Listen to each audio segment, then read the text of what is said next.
Assalamualaikum warahmatullahi wabarakatuh. Perkenalkan, nama saya Hani Nabila dengan NIM 201210014. Saya dari kelas PAI 5A. Video ini dibuat untuk memenuhi tugas mata kuliah pengembangan kurikulum PAI berbasis literasi dengan Ibu Helna Nelis, MPD, sebagai dosen pengampu. Saya akan menjelaskan materi tentang hakikat pengembangan kurikulum. Kurikulum merupakan salah satu komponen yang memiliki peran penting dalam pendidikan, karena kurikulum memberikan pemahaman tentang pengalaman belajar yang harus dimiliki oleh peserta didik.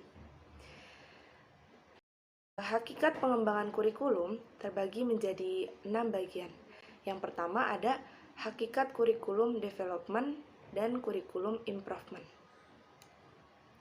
Hakikat pengembangan kurikulum atau kurikulum development adalah proses penyusunan rencana tentang isi dan bahan pelajaran yang harus dipelajari serta bagaimana cara mempelajarinya sebagai pedoman dalam penyelenggaraan pembelajaran di sekolah.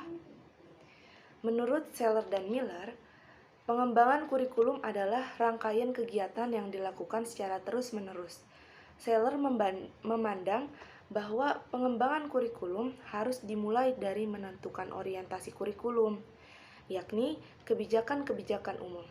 Misalnya, arah dan tujuan pendidikan, pandangan tentang hakikat belajar dan hakikat anak didik, pandangan tentang keberhasilan implementasi kurikulum, dan lain sebagainya. Kurikulum improvement adalah menyempurnakan kurikulum yang telah ada, atau bisa juga disebut dengan perbaikan kurikulum atau pembaharuan kurikulum. Artinya, penjabaran kurikulum yang telah disusun oleh tim pusat dirancang kembali menjadi rencana persiapan-persiapan mengajar yang lebih khusus yang dikerjakan oleh guru-guru di sekolah, seperti penyusunan rencana tahunan, serta satuan pelajaran yang dilakukan oleh para pengembang kurikulum, terutama oleh stakeholders, yaitu sekolah dan komite sekolah secara profesional dalam merencanakan, mengelola, dan melaksanakannya. Yang selanjutnya ada materi perbedaan kurikulum development dan kurikulum improvement. Pengembangan kurikulum atau kurikulum development merupakan istilah yang lebih komprehensif. Di dalamnya itu termasuk perencanaan, penerapan, dan evaluasi yang berimplikasi pada perubahan dan perbaikan. Sedangkan pembaharuan kurikulum atau kurikulum improvement adalah proses dari pengembangan kurikulum itu sendiri, yaitu sebagai contoh adalah menyempurnakan kurikulum yang telah ada. Materi yang selanjutnya ada urgensi pengembangan dan pembaharuan kurikulum. Keduanya memiliki hubungan yang erat dan saling berkaitan, yang mana jika di setiap lembaga pendidikan melakukan pembaharuan, tentunya akan disertai dengan pengembangan kurikulum. Materi yang selanjutnya ada langkah-langkah pengembangan kurikulum. Menurut Ai Suherman, langkah-langkah pengembangan kurikulum itu ada 6. Yang pertama ada identifikasi kebutuhan. Pengembangan kurikulum diawali dengan identifikasi kebutuhan, yaitu mengidentifikasi tenaga-tenaga terampil atau kompeten yang dibutuhkan untuk melaksanakan pekerjaan dan tugas-tugas dalam unit-unit pekerjaan yang ada, sesuai bidang keahlian dan jumlah personal. Yang kedua ada analisis dan pengukuran kebutuhan. Analisis kebutuhan dapat dilakukan melalui kajian literatur, dokumen-dokumen kebijakan, dan pertemuan dengan pihak-pihak yang berkepentingan termasuk pemakai lulusan, pakar bidang yang bersangkutan, dan wakil dari organisasi profesi. Yang ketiga ada penyusunan desain kurikulum program studi.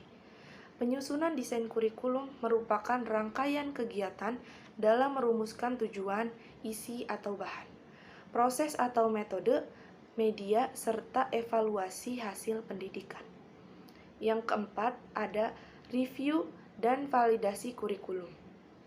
Kegiatan validasi dilakukan melalui uji coba minimal pada satu kelas tahun pertama atau beberapa kelas selama masa pendidikan berlangsung. Yang kelima ada implementasi kurikulum. Dalam mengimplementasikan kurikulum ini, semaksimal mungkin menyediakan faktor penunjang kurikulum, mencakup personalia seperti tenaga mengajar, staf pendidikan, teknisi, laboran, pustakawan, prasarana, peralatan pendidikan, media dan sumber belajar, biaya, manajemen, dan iklim pendidikan yang kondusif. Yang terakhir ada evaluasi kurikulum. Evaluasi kurikulum yang telah dikembangkan perlu dilakukan secara komprehensif dan berkelanjutan, mulai dari identifikasi dan analisis kebutuhan sehingga implementasi kurikulum di lapangan. Materi yang selanjutnya ada strategi pengembangan kurikulum. Yang pertama ada merumuskan tujuan pembelajaran. Terdapat 3 tahap dalam merumuskan tujuan pembelajaran. Tahap yang pertama yang harus diperhatikan dalam merumuskan tujuan adalah memahami 3 sumber, yaitu siswa, masyarakat, dan konten. Tahap kedua adalah merumuskan tentatif general objektif atau standar kompetensi dengan memperhatikan landasan sosiologi. Kemudian di-screen melalui 2 landasan lain dalam pengembangan kurikulum, yaitu landasan filosofi pendidikan dan psikologi belajar. Dan tahapan yang terakhir adalah merumuskan price education atau kompetensi dasar. Yang kedua ada merumuskan dan menyeleksi pengalaman-pengalaman belajar. Dalam merumuskan dan menyeleksi pengalaman-pengalaman belajar dalam pengembangan kurikulum, harus memahami definisi pengalaman belajar dan landasan psikologi belajar. Pengalaman belajar merupakan bentuk interaksi yang dialami atau dilakukan oleh siswa yang dirancang oleh guru untuk memperoleh pengetahuan dan keterampilan. Pengalaman belajar yang harus dialami siswa sebagai learning activity menggambarkan interaksi siswa dengan objek belajar. Yang ketiga ada mengorganisasi pengalaman-pengalaman belajar. Pengorganisasian atau desain kurikulum diperlukan untuk memudahkan anak didik untuk belajar. Dalam pengorganisasian kurikulum tidak lepas dari beberapa hal penting yang mendukung, yakni tentang teori, konsep, pandangan tentang pendidikan, perkembangan anak didik, dan kebutuhan masyarakat. Yang terakhir ada mengevaluasi kurikulum. Langkah terakhir dalam pengembangan kurikulum adalah evaluasi. Evaluasi adalah proses yang berkelanjutan di mana data yang terkumpul dan dibuat pertimbangan untuk tujuan memperbaiki sistem. Evaluasi yang seksama adalah sangat esensial dalam pengembangan kurikulum. Evaluasi dirasa sebagai suatu proses membuat keputusan, sedangkan riset sebagai proses pengumpulan data sebagai dasar pengambilan keputusan. Perencanaan kurikulum menggunakan berbagai tipe evaluasi dan riset. Tipe-tipe evaluasi adalah konteks, input, proses, dan produk.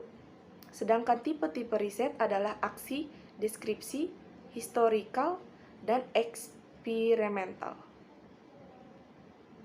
Di sisi lain, perencanaan kurikulum menggunakan evaluasi formatif atau proses atau progres dan evaluasi sumatif atau outcome atau bisa juga disebut dengan produk.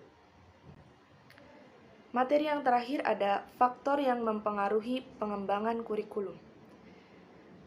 Ada yang pertama itu ada perguruan tinggi. Kurikulum minimal mendapat 2 pengaruh dari perguruan tinggi. Pertama, dari pengembangan ilmu pengetahuan dan teknologi yang dikembangkan di perguruan tinggi umum.